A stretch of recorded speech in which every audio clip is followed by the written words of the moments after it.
The Rules Committee will come to order. We're here for the consideration of two measures, H.R. 662, Surface Transportation Extension Act of 2011, and H.R. 4, the Small Business Paperwork Mandate Elimination Act of 2011. We're happy to welcome the very distinguished chair of the Committee on Transportation and Infrastructure, Mr. Mica, and welcome to what is your first appearance before the new Rules Committee. You were here before? If you were, it wasn't very memorable.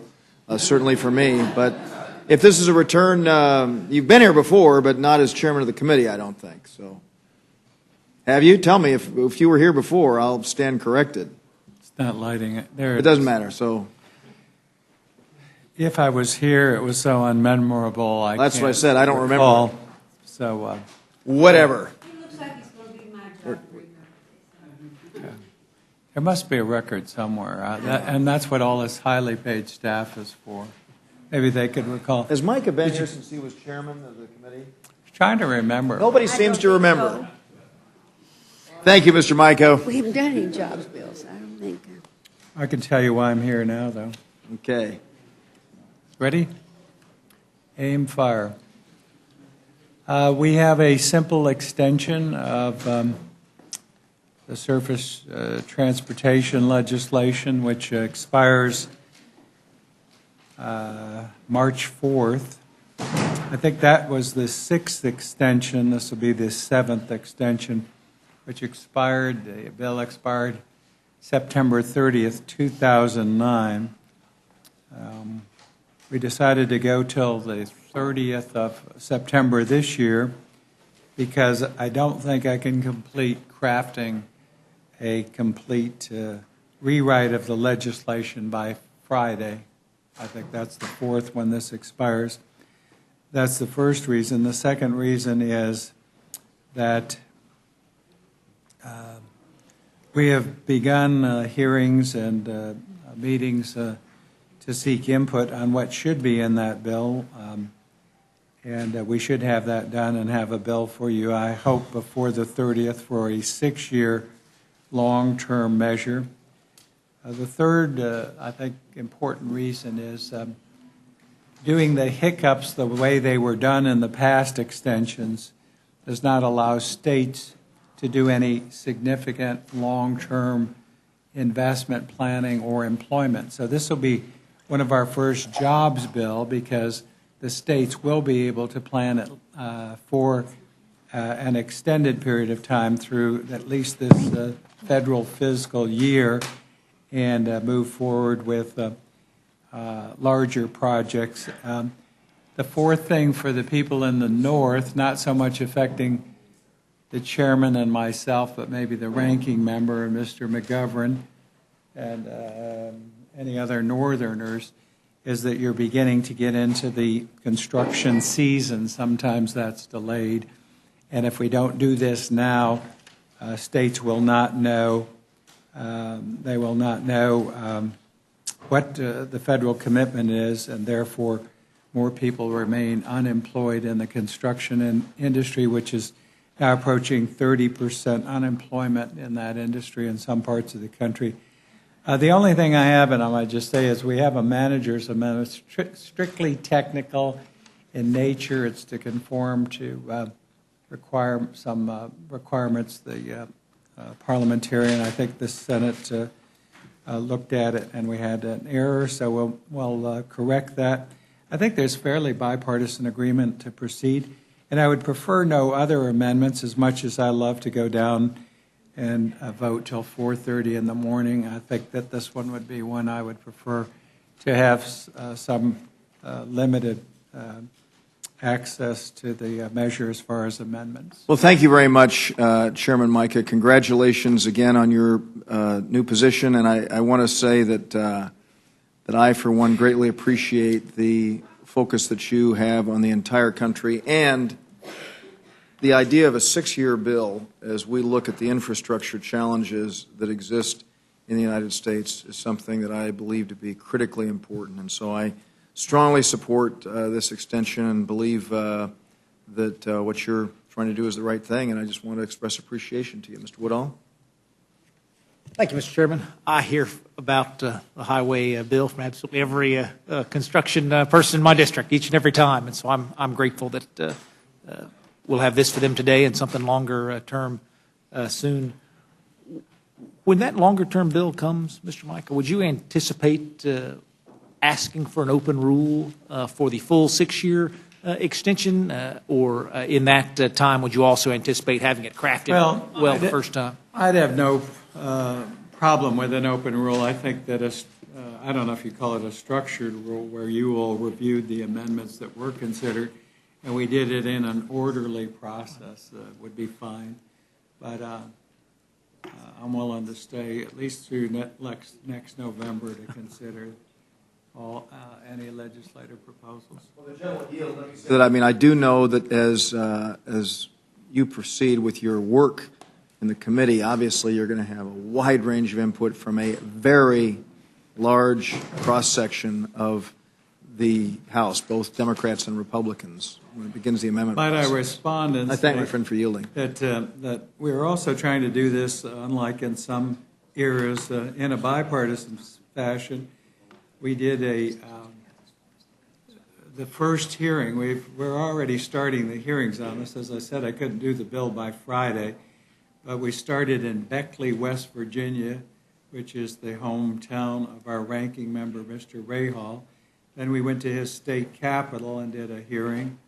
And then we've done listening sessions and hearings leaving here at 4:30 a.m. last Saturday, convening a hearing in Columbus, Ohio at 10:30 in the morning, the same morning. The afternoon, another session in Indianapolis, Indiana. Even though our flight was canceled from Indianapolis, we drove to Chicago and did a hearing listening session there. Then we flew to Oregon and did in Vancouver, Oregon, listening session hearing. Then we flew to Fresno and did a listening session. Then in a most unique fashion, we did a bicameral, bipartisan hearing with Barbara Boxer, who chairs the Environment and Public Works Committee in Los Angeles. And then we flew to Oklahoma City and did a hearing in Oklahoma City, and then went to Tulsa, did a meeting with the governor there and other members. And we flew to Jonesboro, Arkansas, and did a meeting there and another meeting in Memphis, and then to Miami. So we are trying to make this bipartisan, bicameral, and come up with a good bill with plenty of input. That would explain why folks so often say to me, I wish the rest of the Congress could work together the same way the Transportation Committee does, and I thank you for being here. Thank you. And I plan to be in Rochester, too, one of these days, before we write it. Mr. McGovern. Thank you, Mr. Chairman. I can't recall whether you've been here this session as chairman or not yet, but I can tell you this, that you're the first Republican chairman that has been here that I actually agree with on something. So I don't know if that helps or hurts. But the one here, and I'm looking forward to a long-term highway bill, because all of our, in Massachusetts in particular, we have bridges that are older than most of your states, and there's a desperate need for long-term planning on some of these things. And I would just, I'd also say that the only thing I disagree with is I wish this was an open rule. I wish this was the first open rule of the Congress. I remember many times when you would come up here and testify and talk about the need for openness, and I understand why you want this structured, but I think the only thing I would disagree with you on is the closed rules. So I don't. Let me just say, I don't think. Let me just say that I don't believe we're going to be reporting out a closed rule on this measure, and I want to also. I also want to say that by the definition that the former majority had in place, we've had several open rules. I'm going by your definition. I'm just saying by your definition. No, I'm we've going had by your several open definition. rules. You're the chairman, so I'm going to go by your rules. And no, this will be a very restricted rule that will only offer a technical manager's amendment. But in any event, on the substance, I do appreciate it. I just wish there was an open rule. Thank you. Well, thank you, and I would like that too. I think everyone will have plenty of opportunity for good, valid input as opposed to just going on with a number of amendments on the floor. Also, to get this passed, in an expedited fashion. We also had to consult the other side of the aisle, and the other side of the Congress, the Senate, and also the other side of the aisle. And this is sort of the unanimous consent that we have. Thank you much, Mr. Chairman. Mr. Chairman, thank you so much for being here today. We look forward to your bill being on the floor. As always, I can consider working with you an honor, and I thank you for your attention to the needs of all the members. And I yield back. Casey. Mr. Nugent. Wallace. Mr. Scott. Mr. Webster. Thank you very much for being here. Delight, and hopefully this will be more memorable than the one you didn't remember. Thank you very much. Yes, Ms. Slaughter. Before you close the hearing, I would like to ask unanimous consent to insert a statement from Ellen Holmes Norton. Without objection, Ms. Holmes Norton's statement will appear in the record. And a copy will be delivered to all of you as soon as we get it. Yes, we'll look forward to it anxiously. Thank you. That will close the hearing for consideration of H.R. 662, and now we will proceed with H.R. 4, the Small Business Paperwork Mandate Elimination Act of 2011. And we're happy to welcome our Ways and Means Committee colleagues. If Chairman Camp and Mr. Levin wants to join us, if you'll, Mr. Crowley, please proceed as, without objection, any prepared remarks that you have will appear in the record, and we'd welcome a summary. Well, thank you very much for your hard work. Thank you, Chairman Dreyer and Ranking Member Slaughter, members of the committee. Thank you for having me here today to speak about a goal that is shared by both Republicans and Democrats in the House and the Senate alike, and also by the Obama administration. That's repealing the 1099 IRS reporting provisions enacted last year.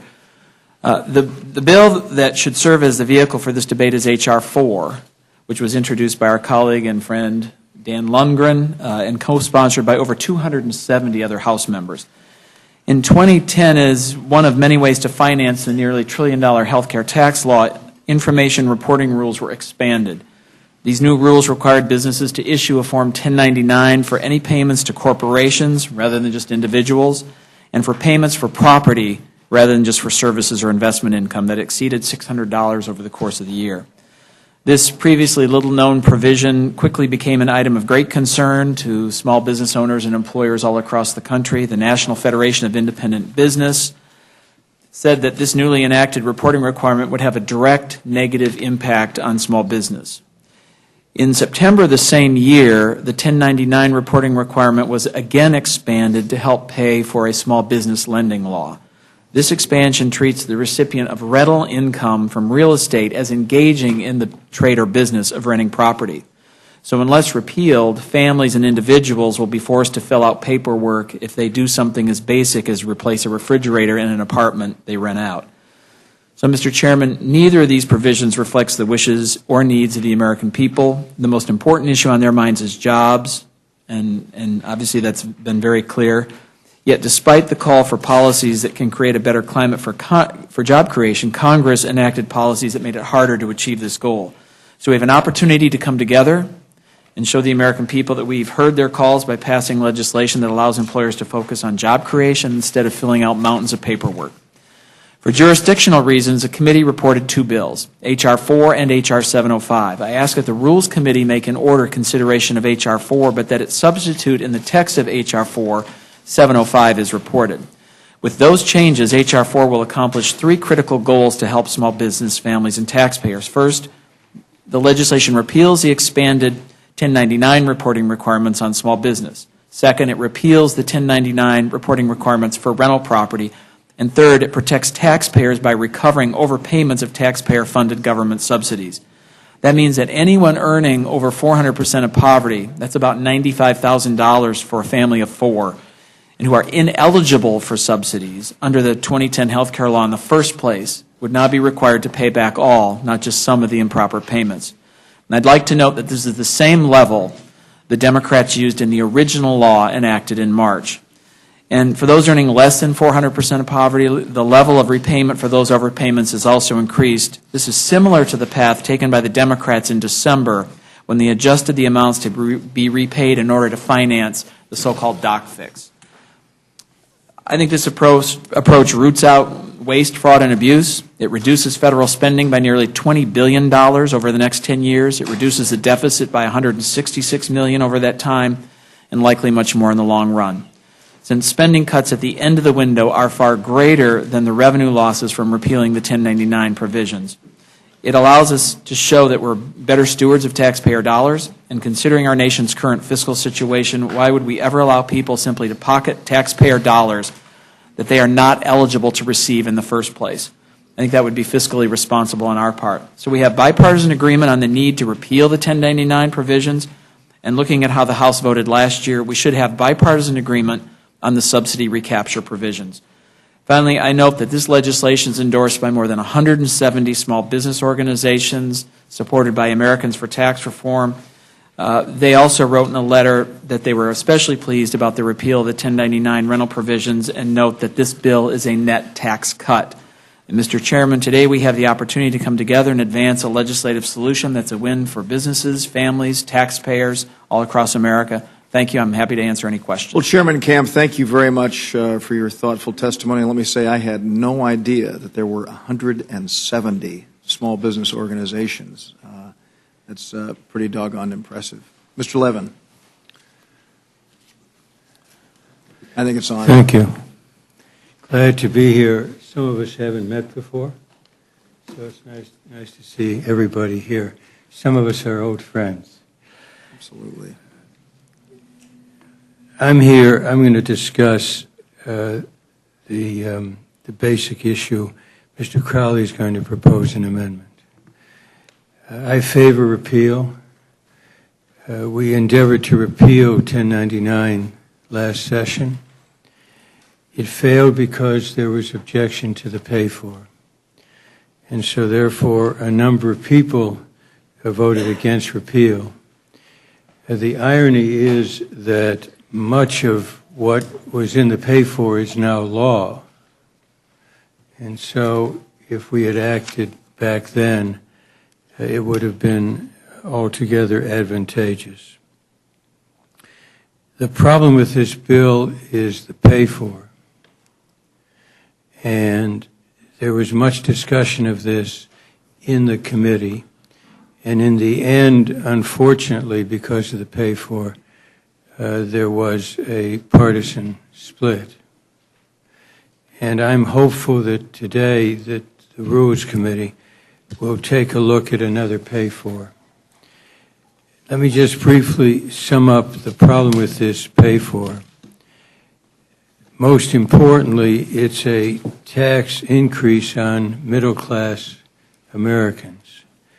I read from the section that this bill would amend, Section 36B F2A, and it provides in its pertinent part, and I quote, if the advance payments to a taxpayer exceed the credit allowed by this section, the tax imposed by this chapter for the taxable year shall be increased.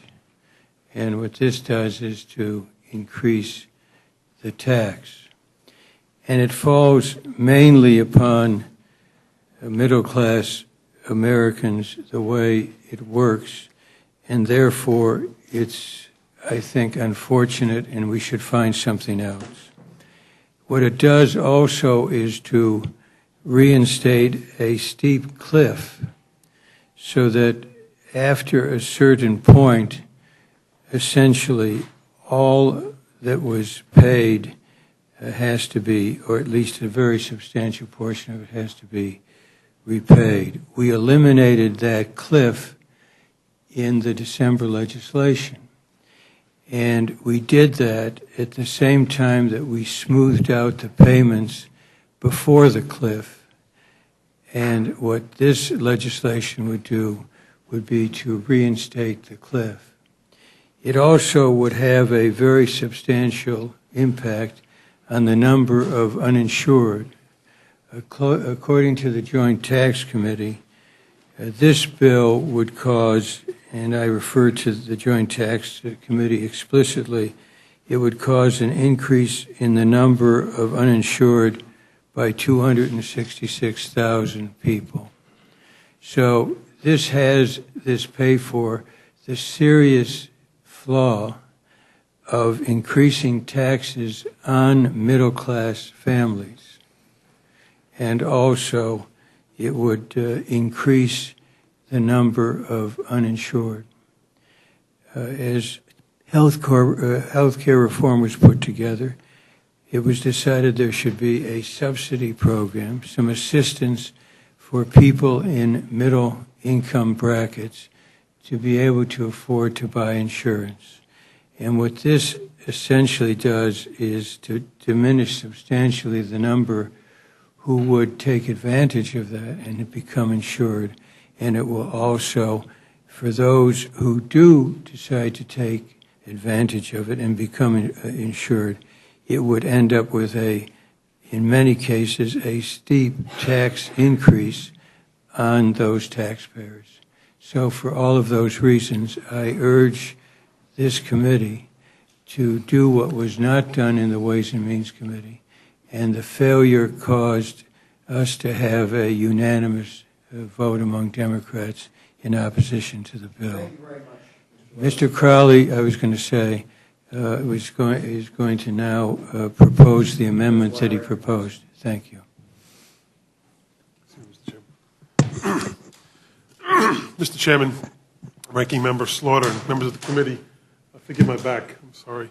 I'm pleased to have the opportunity to present my amendment for consideration to the committee and hopefully on the floor tomorrow.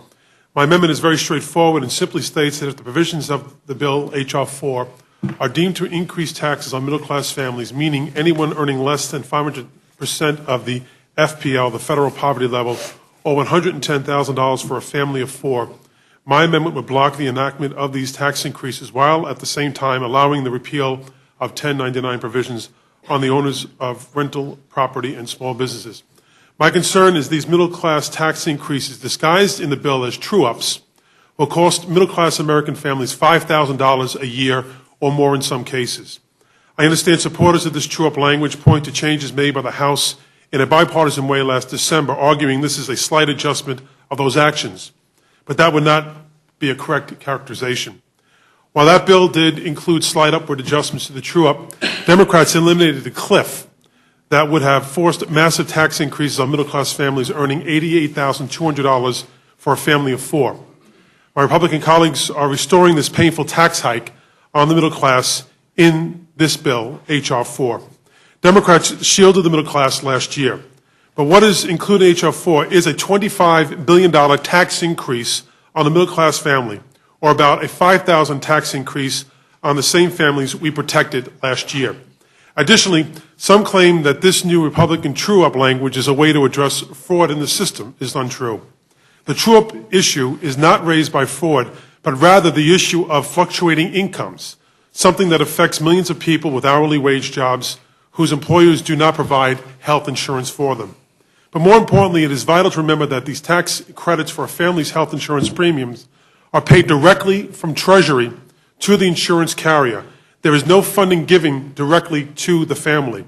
But under this bill, the family would be forced to repay the tax credits they never actually touched, they never received.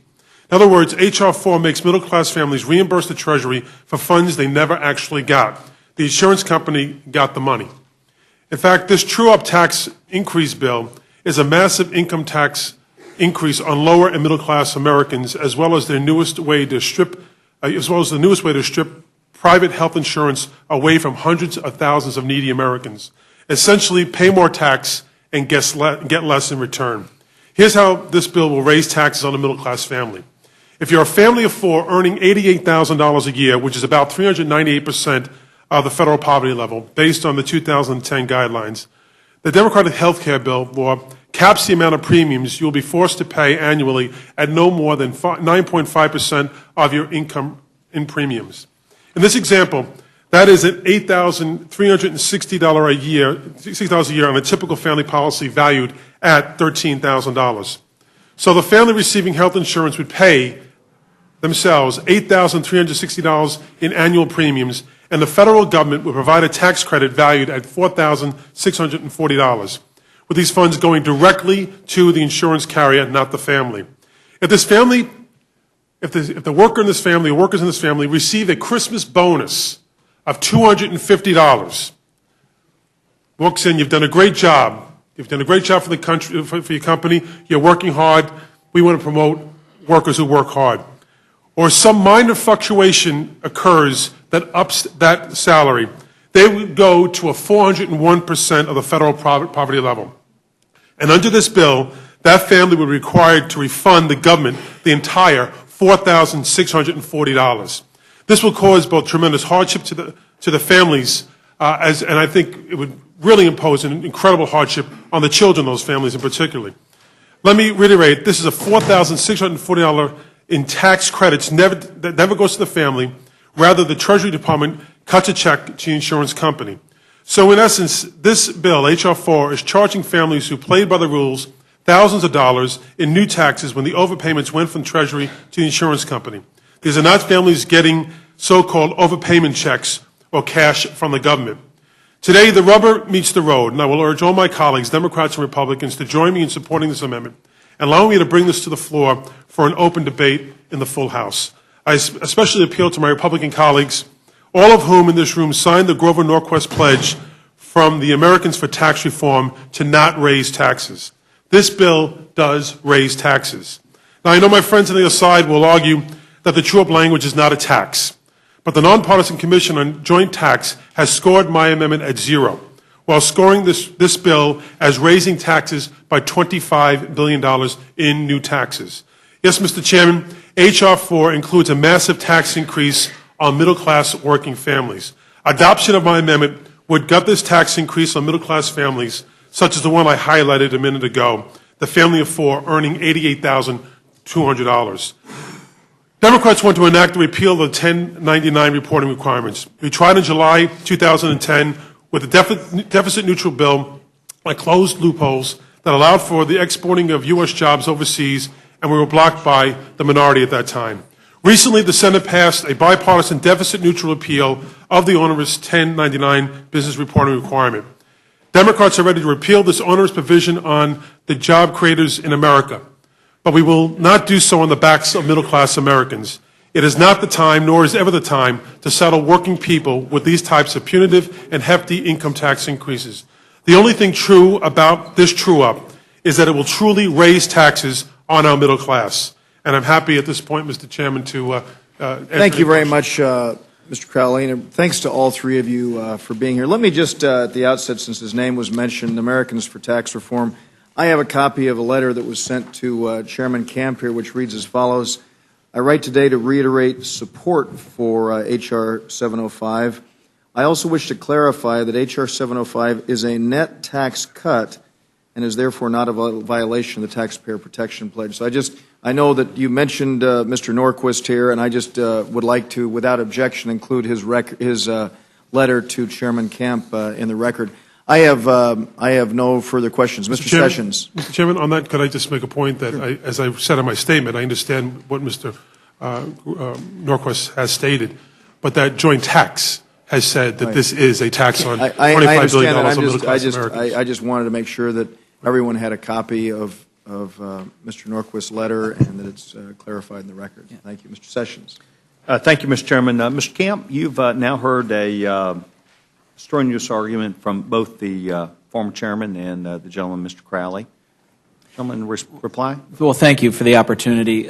First, this is not a tax increase. There's no change in rates. Nobody's rates go up. And I would just say my friend from New York has given an inaccurate reading of the joint tax table. What happens under this bill is there's $20 billion in spending cuts, and then there's $5 billion scored as revenue to the government because people are paying back a subsidy they were ineligible for in the first place. That is not a tax increase. So I think it's very clear to understand that nobody's taxes go up. This is the same subsidy recapture that the Democrats used to extend the doctor fix last year. And this is the same model. So, yes, joint tax has that score, but it's not a tax increase because these are dollars that people were not supposed to get in the first place that they're being required to pay back. Now, I think everyone is very clear that we ought to have we really need to be careful about running all of these programs through the tax code. And when the IRS writes checks to people, sometimes they go to people that they're not eligible for. Some of it's fraud, some of it is just improper payment. But we really need to guard against this sort of thing happening. I would just say for the gentleman's amendment, the appropriate place would really be in a substitute. That's typically how those measures are addressed in tax matters. It's usually viewed as unmanageable to try to write tax bills on the floor. But I would hope that this committee would grant the minority a substitute that they could bring to the floor. Could I respond to your question? Yes, sir. As you know, Mr. Camp and I have known each other a long time and always try to proceed cordially. It's not correct to say they were ineligible in the first place. That's not correct. They were eligible. And essentially, what this structure does, the same is true for other programs, is to base eligibility on the available tax information. People's incomes vary from year to year. For example, food stamps, we don't say give the money back if people have an increase in income later in the year. So they were eligible in the first place. Secondly, this isn't the same as what was done before. This creates a cliff that was eliminated before. And in terms of the letter that you mentioned, I think the key word is net. And it's not true that for tens of thousands of people there will not be an increase in their income tax. There will be. If you net it in terms of other provisions, maybe so, but for individual taxpayers, by definition, there will be an increase in their tax liability. Because what is being amended, and I just read it once more quickly, if the advance payments to a taxpayer exceed the amount allowed by this section, the tax imposed by this chapter for the taxable year shall be increased. There's no way around that. You can talk about how much will be saved by other taxpayers, but there will be for these taxpayers, basically middle-income taxpayers, a significant increase in their taxes. Mr. Levin, the gentleman, the chairman, indicated that this had been something same or similar that perhaps you or the previous chairman had done at some point in the immediate past. Can you allude to that? Yeah, because what happened was this. The way the bill was written originally, there was a very low cap on what could be charged to people. And it was decided to do a number of things, and that was to, if you want to put it this way, increase what would be the responsibility of the taxpayer, and also end the cliff. There was an addition to smooth out the whole structure in terms of subsidies, and also to avoid the cliff. So that's what was done. And there was a net revenue gain from it, but that was its purpose. So it isn't accurate to say it's the same. This recreates the cliff, and also, as a result, what's going to happen is, there's going to be this major important increase for taxpayers. There's no, for a substantial number of taxpayers. There's no way around that.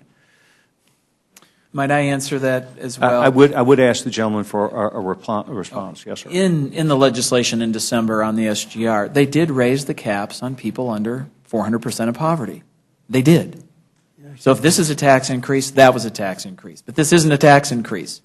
And let me just say, under the original bill, you could have a subsidy of up to $10,000 to buy health insurance and only be required to pay back $250 if you were found ineligible later. Well, they even found that to be unacceptable. So what we're saying is if you're at 400% of poverty, which is for a family of four about $95,000 a year, you should pay it all back.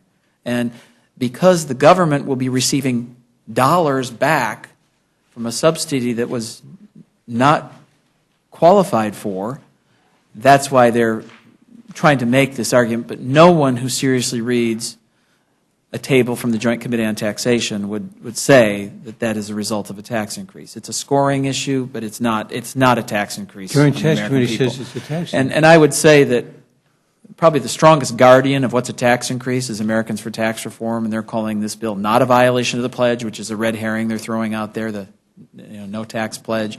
And also they're saying that the result of this bill will be a net positive for the American taxpayer. Mr. Sessions, I would just argue that if, as I mentioned before, you're a family of four earning $88,200 for that year, and you're brought in the end of the year, you know what your salary is going to be.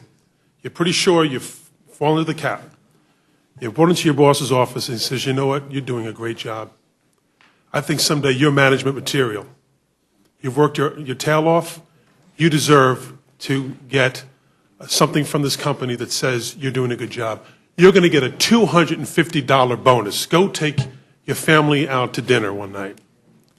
And because of that increase of $250, unbeknownst to you, that would put you over the limitation, you fall off the cliff.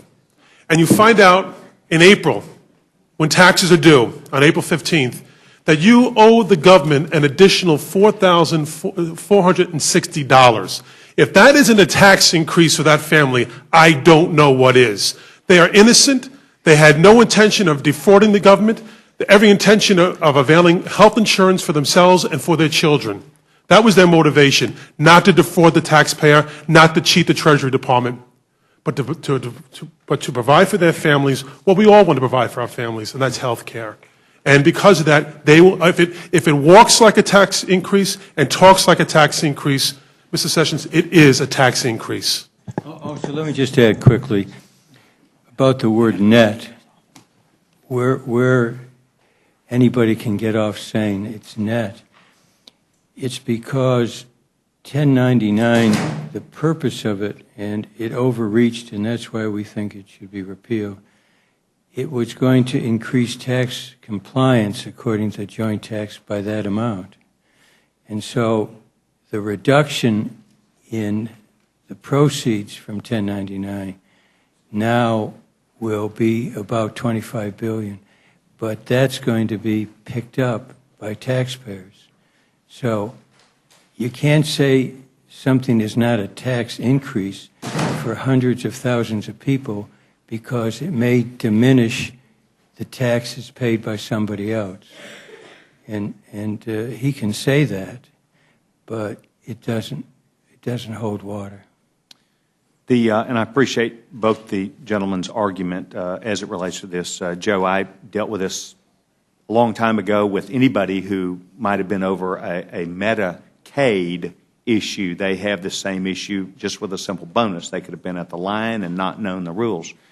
One of my questions then would be, this is effective tax year 11. It's a new change in the law, is that correct? As a result of the health care bill that was passed March the 22nd last year. 2014 is when. Oh, in 2014? When the law is fully enacted. So, this is in 2014. So, The 1099 is effective immediately.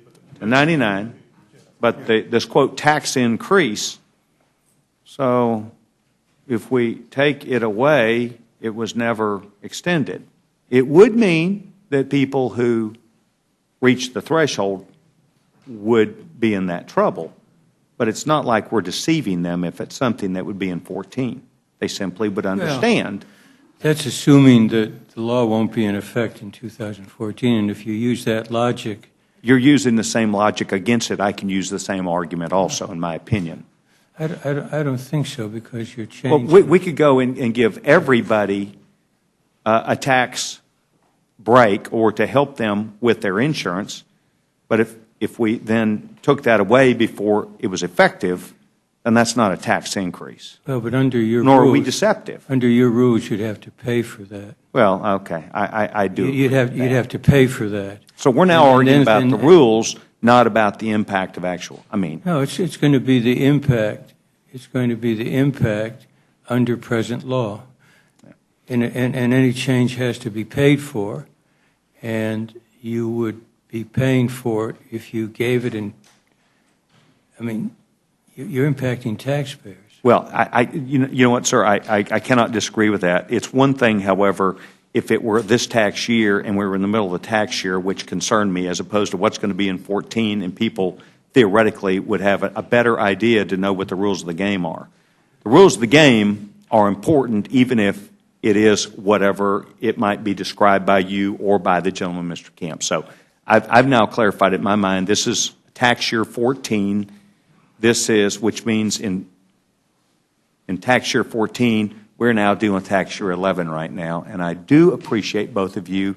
These are great arguments to have. I'm glad we're having it at 11 for tax year 14 today. Okay, I'll just finish, Mr. Sessions. If we that'd use be that fine. logic, then we can begin to change the laws for taxpayers in 2015 and not worry.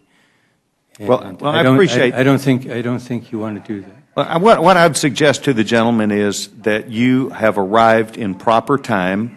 The gentleman, Mr. Camp, and I, as Joe knows, I work very closely with Joe. I respect your arguments. All I'm suggesting to you is I'm glad to know that we're debating 2014 tax law as opposed to 2011. Thank you very much. Let me just say thank you for yielding back, Mr. Sessions. We have two choices. We can complete this hearing and report out the two rules that are before us, or we can adjourn the hearing and we can go downstairs and have votes and reconvene afterwards. So why don't I call on If you want Mr. us to Slaughter? leave, we'll be glad to leave. Okay. Do you have any questions? Do you have any questions? Well, Mr. I noticed that. I think you had a meeting. You can ask me any questions you'd like. I fill in for You can ask me any questions you'd like.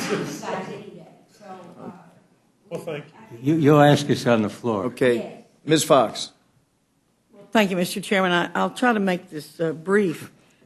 Gentlemen, let's assume that's a 16-ounce glass and that there's 8 ounces of water in it. Tell me, is it half full or half empty? Mr. Levin. I don't know quite what the point is. I think it looks to me like it's half full and half empty. Okay. Well, I'm just It depends curious. what's in it. I'm just curious about your language. For what Mr. Camp is proposing, that's a tax increase.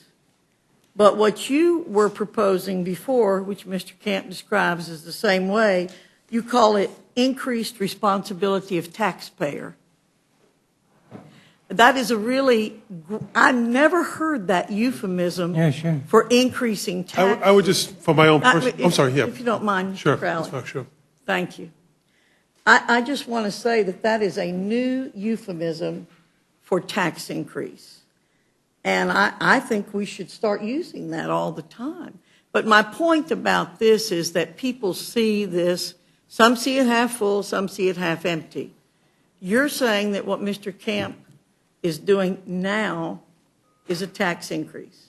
However, you said that when you were doing it before, it was increased responsibility of the taxpayer. I just find that very curious. I'm very grateful for what Mr. Camp is doing. I get a lot of complaints about the 1099s. We all do. It's just one of the hidden mines that was in Obamacare. I'm sure we're going to find many, many more, and I'm glad we're on our way to dismantling it. Thank you. May I respond? I'll let the gentleman respond. I think it's interesting, the point you made in terms of what we attempted to do last year when we tried to do it in a bipartisan way as well. Having said that, I personally never signed Mr. Norquist's petition, nor did anyone on my side of the aisle sign a petition. You all did. And, as I said before, regardless of what Mr. Norquist says, a joint tax says that this is a tax increase. You will be voting, mark my words, you will be voting for a tax increase on the middle class if you do not support this amendment. Pure and simple. If you don't support this amendment, you're supporting a tax increase on the middle class.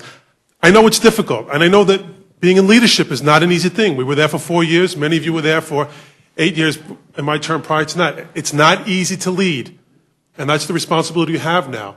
But the facts also speak for themselves. This will be a tax increase on the middle class. Mr. Chairman, one more comment. Well, if I I've got the time. I'm happy to yield. Thank you, Mr. I'm happy to yield to the gentlelady. Thank you, Mr. McGovern. I just want to say, I made my point. You're defining it as a tax increase. Just because you say it so, it doesn't make it so. Thank you. Yeah, if Mr. Camp were here, I had a number of questions. I mean, I love this new leadership. I mean, the CBO matters sometimes, CBO doesn't matter other times when it's inconvenient. Joint tax matters sometimes, joint tax doesn't matter other times. I mean, it's all fits into whatever's convenient. I guess my simple question is whether we could argue this all night, but the reality is this. I mean, with this pledge of new openness in this Congress, I mean, one would like to think that we'd be able to bring this to the floor and have a debate. And, Dr. Fox can make her arguments, and I can make my arguments, you can make your arguments, and let the chips fall where they may. But what is so wrong with allowing, a discussion and a vote on this amendment? Well, we're asking, and by the way, you said joint tax and others. I read from the code. It's a little hard to ignore the code language.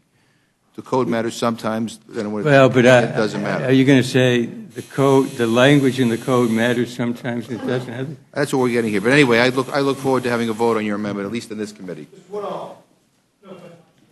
Hastings. Thank you very much, Mr. Chairman. I did have questions for Mr. Camp, and I recognize that he obviously had other matters that he had to attend to. I voted for this when it was presented last year, largely for the reason that I felt that the pay-fors took care of the tax loopholes that existed for multinational corporations. And somehow or another, either that loophole is being ignored or we're trying to allow that these corporations don't pay their fair share of taxes, and middle-class, hardworking Americans wind up paying their taxes. Now, gentlemen, am I right or wrong? Did we pay for this by closing some of those loopholes? Last time, yes. Okay. And they're now, and most of those provisions have become law. Okay, what do we pay for this with? Well, we've described it taxes on middle-class Americans. Yeah. Thank you very much. Mr. Nugent. Mr. Bullis.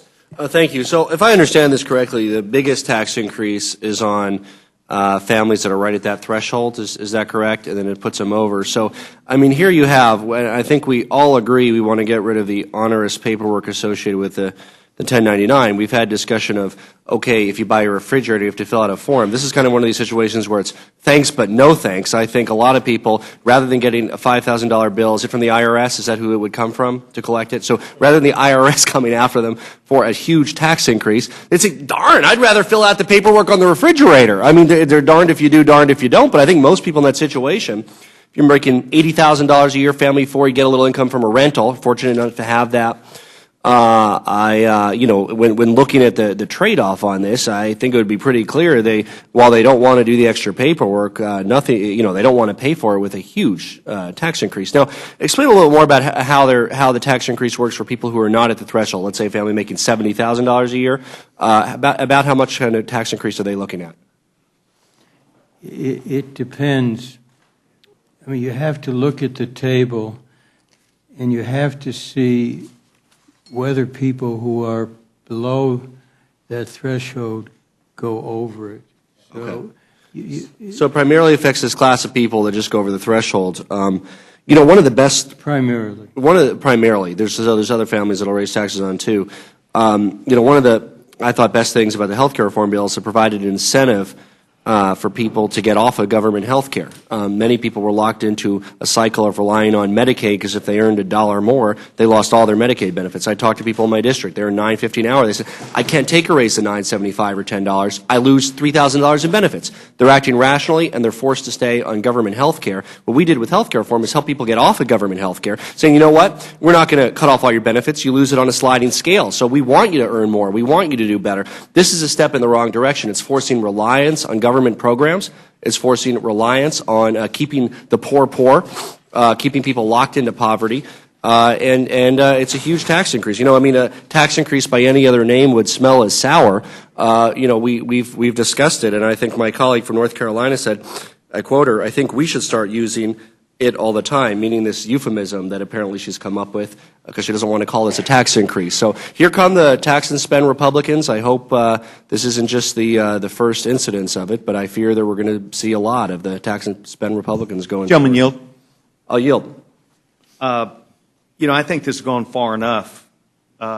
We, this last year, voted to, perhaps a month ago, I think it was in December, to reduce the amount of withholding or that would be paid for on your, I guess, W-2 for your Social Security withholdings.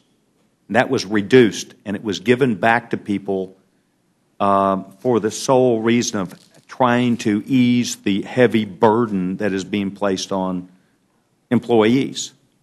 And so there was a reduction in the amount of money that people had to pay to Social Security. Reclaiming my time, I was referring to this particular bill before us. And so at the time that expires, because it was a temporary measure or a measure that was done, at the time it comes back, that will be a, quote, tax increase also.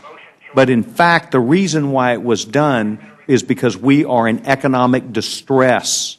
The reason why we are after this bill now for tax year 14 is because the country is in economic distress. Well, reclaiming my time. It was never actually reclaiming my time. Achieved. Reclaiming my time. I appreciate it. Sounds like now we're kind of launching into additional defenses of deficit spending and raising taxes. I mean, a lot can be done because of emergency times. We heard many arguments from the other side of the aisle with regard to the Recovery Act and other things that these things were not necessitated by emergency times. I think we agree we need to react to this emergency. Closing the 1099 loophole is an important part of that, but I don't see how it helps middle-class families to say, yes, you don't have to fill out the paperwork on a refrigerator on your rental, but by the way, the IRS is sending you a check for $5,000. I just don't see, even in an emergency, how that helps families that are earning that much money. Yes. Also, you know, it's very different. It's true that the withholding provision has a time limit, Mr. Sessions. In this case, you're talking about taxpayers who cannot anticipate what their income will be essentially 2 years from hence. So there's a real difference, and essentially what joint tax says is that over 250,000 people will not buy health insurance with some help because of the inability to anticipate a couple years thereafter, and in many cases a small amount of money will put them over and into the cliff. So there's a real difference from your example. Well, and I appreciate the gentleman. Mr. Polis's time. And I agree with that. If I could reply. I'll yield to my friend from Dallas. And I respect what the gentleman is saying. I've dealt with this issue as it dealt with disabled children or people on Medicaid for many years, which is why we did the Family Opportunity Act. My point would be, while the law has given it, no taxpayer has received it yet. But once you start along that path, you can make changes 2015, 2016, and say it isn't a tax increase. I don't think you want to start on that path, and I hope I finish the Rules Committee will look at other ways to pay for this. And with great respect to my friend and colleague from Dallas, I think it's the reasoning is a little flawed. It's like saying people haven't paid their income tax next year, so why not hike next year's marginal rate to 48% or to 55%? Because they haven't paid it yet. A tax is a tax, whether they've paid it yet or not, when they can expect to pay it. And people have, the people that are hitting that threshold issue don't necessarily have the control over what they're earning that puts them over that threshold issue, and they're going to get a huge bill from the IRS, and it looks and it smells, and it is a tax increase for them. With that, I'll yield back.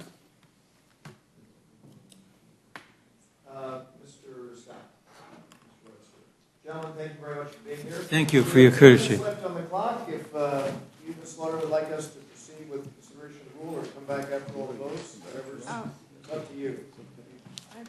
We have some votes. Well, you have to- Mr. Chairman? Yeah, there's still 250 members who haven't voted. Yeah, I was just about to say, there are 230 members that haven't voted. I was just indicating there were 230. Yeah, 250 members who haven't voted. Okay, so we have the two rules here, and if you all ready with whatever amendments you have? Okay, the chair will be in receipt of a motion. Thank you, Mr. Chairman. Mr. Chairman, I move the committee report a structured rule for consideration of H.R. 662, the Surface Transportation Extension Act of 2011. Rule waives all points of order against consideration of the bill. The rule provides that the bill shall be considered as read. The rule waives all points of order against provisions in the bill. The rule provides for 1 hour of debate on the bill, equally divided and controlled by the chair and ranking minority member of the Committee on Transportation and Infrastructure. The rule makes an order only the amendment printed in the report accompanying the resolution, if offered by Representative Michael of Florida or his designee, which shall be considered as read, shall be debatable for 10 minutes, equally divided and controlled by the proponent and opponent, and shall not be subject to a demand for division of the question. All points of order against the amendment are waived. Finally, the rule provides one motion to recommit with or without You've heard the instruction. gentleman's motion. Any discussion or amendment? Mr. Mr. McGovern. Mr. Chairman, I move the committee report an open rule for consideration of H.R. 662 so that all members have the opportunity to offer amendments to this bill, and not just the chairman of the Transportation Infrastructure Committee who also wrote the bill. You heard the motion of the gentleman. Any discussion? If not, the vote occurs on the McGovern amendment. Those in favor will say aye. Those opposed, no. Pay the chair. The ayes have it. The ayes have Roll it. call, Mr. Chairman. Clerk, call the roll. No. No. Mr. Bishop. Mr. Woodall. No. Mr. Nugent. No. Mr. Scott. No. Mr. Webster. No. Ms. Slaughter. Aye. Mr. McGovern. Aye. Mr. Hastings. Aye. Mr. Poland. Aye. Mr. Chairman. No. And the clerk report the total. 4 yeas, 7 nays. And the motion is not agreed to. Are there further amendments? Mr. Hastings. Chairman, I move that the committee take in order, provide any necessary waivers for amendment number 2 offered by the gentlewoman from the District of Columbia, Ms. Norton, which would permit the District of Columbia to expend local funds after March 18th, 2011, and I offer, as has been offered previously. You heard the gentleman's motion. Any discussion? If not, the vote occurs on the Hastings amendment. Those in favor will say aye. Those opposed, no. Pay the chair. The noes have it. The noes have it. The motion is not agreed to. Are there further amendments? A recorded vote. The clerk will call a roll. Mr. Seven. No. Ms. Fox. No. Mr. Bishop. Mr. Woodall. No. Mr. Nugent. No. Mr. Scott. No. Mr. Webster. No. He voted no. Ms. Slaughter. Aye. Mr. McGovern. Aye. Mr. Hastings. Aye. Mr. Poland. Aye. Mr. Chairman. No. Clerk report the total. 4 yeas, 7 nays. And the motion is not agreed. Are there further amendments? If not, the vote occurs on the motion of the gentleman from Dallas. Those in favor say aye. Those opposed, no. Pay the chair. The ayes have it. The ayes have it. Motion is agreed to, and this will be handled for the majority by the gentleman from Dallas, Mr. Sessions. And we will, and for the minority? Mr. Hastings. And we will proceed now with consideration of H.R. 4, and the chair is in receipt of a motion. Mr. Chairman, I move the committee report a closed rule for consideration of H.R. 4, the Small Business Paperwork Mandate Elimination Act of 2011. The rule waives all points of order against consideration of the bill. An amendment in the nature of a substitute consisting of the text of the amendment recommended by the Committee on Ways and Means now printed in H.R. 705 shall be considered as adopted. The bill as amended shall be considered as read. The rule waives all points of order against provisions in the bill as amended. The rule provides for 2 hours and 30 minutes of debate on the bill, equally divided and controlled by the chair and ranking minority member of the Committee on Ways and Means. Finally, the rule provides one motion to recommit with or without Heard the instruction. motion of the gentleman from Dallas. Any discussion or amendment? Yeah, Mr. McGovern. Yeah, Mr. Chairman, I have an amendment to the rule. I move that the committee make an order and provide appropriate waivers for amendment number 1 by Mr. Crowley, which would kill the middle-class tax increase in this bill. You've heard the motion of the gentleman. Any discussion? If not, the vote occurs on the McGovern amendment. Those in favor will say aye. Aye. Those opposed, no. Pay the chair. The noes I have ask for it. roll Clerk, call. call the roll. Mr. Sessions. No. Ms. Fox. No. Mr. Bishop. Mr. Woodall. No. Mr. Nugent. No. Mr. Scott. No. Mr. Webster. No. Ms. Slaughter. Aye. Mr. McGovern. Aye. Mr. Hastings. Aye. Mr. Poland. Aye. Mr. Chairman. No. And the clerk report the total. 4 yeas, 7 And the motion is not agreed to. Are there further amendments? If not, the vote occurs on the motion of the gentleman from Dallas. Those in favor will say aye. Those opposed, no. The ayes have it. Ayes have it. The motion is agreed to. And Mr. Scott will be managing for the majority. Mr. Polis. And Mr. Polis minority. Thank you all very much. And without objection, the committee stands adjourned. Yeah.